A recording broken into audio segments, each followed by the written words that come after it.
Hello, this is Chemistry 100, the support notes number 2. And what I'm talking about today is something called a mole ratio. And I wrote that twice because this is a little bit weird. So to start the topic of a mole ratio, I'm just asking you to consider the combustion of C3H8. And here are the substances involved and their coefficients. So we're going to first talk about what do the coefficients mean. And the coefficients stand for moles. And there are other things that they stand for too, but we're only going to consider moles right now of each substance in the reaction.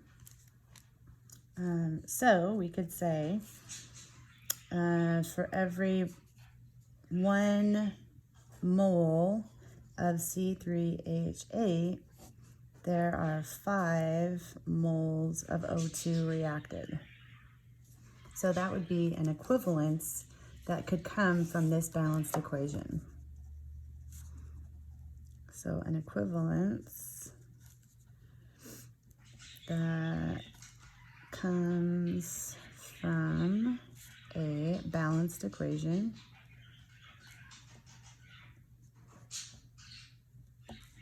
that is called a mole ratio. Okay, so this is an example of a mole ratio. We could also say for every 5 moles of O2, there was 1 mole of C3H8. So this related to this is just inverted.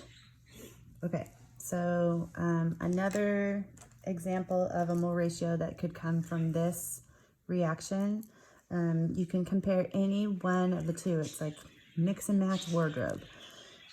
We could say for every 4 moles of H2O, there were 5 moles of O2 reacted. Or for every 5 moles of O2, there were 4 moles of H2O. So that's another example of a mole ratio that could come from this reaction. So we use mole ratios, and there are a bunch of other different ones. We could do 1 C3H8 to 3 CO2s, 3 CO2s to 1 C3H8. Any two of these terms could be used to make a mole ratio. Okay, so how do we use these? We use mole ratios in something called stoichiometry.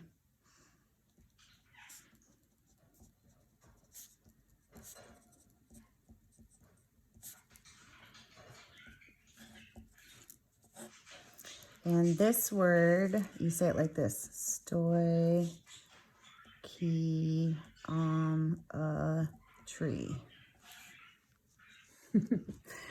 Okay, and stoichiometry is just the study of how much of a substance is made or used up based on the amount of another substance. And so we're going to talk about how to do a really basic stoichiometry calculation. The base types of stoichiometry calculations are called a moles to moles calculation. So for example, if we have our reaction as written up here, the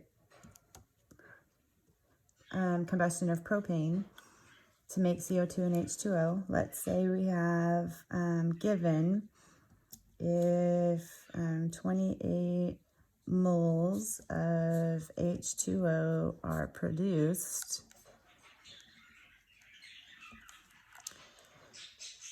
how many moles of O2 are used up? So we're starting with the number of moles of H2O, and we want to know the moles of O2. So it's kind of like, well, it's not kind of like, it's unit conversion. We're converting from moles of H2 to moles of O2. So we're going to start off by writing down what we know, and that is the 28 moles of H2O. And then we're going to use a mole ratio out in the middle, just like in any other equivalence. And we know that for every 4 moles of H2O, we used 5 moles of O2. Okay, and so our moles of H2O are going to cancel, and we'll get 28 times 5 divided by 4 for our answer. Oops. And so we get 35 moles of O2. Okay, so when you're doing a moles to moles calculation, it's just the mole ratio only in the middle. And the moles of the substance that you want to get rid of go on the bottom. So this is often referred to as the unknown substance, because that's what you don't know about, over the known substance for the mole ratio. So it's unknown over known, U over K. All right, that's it for support notes number 2. Thank you.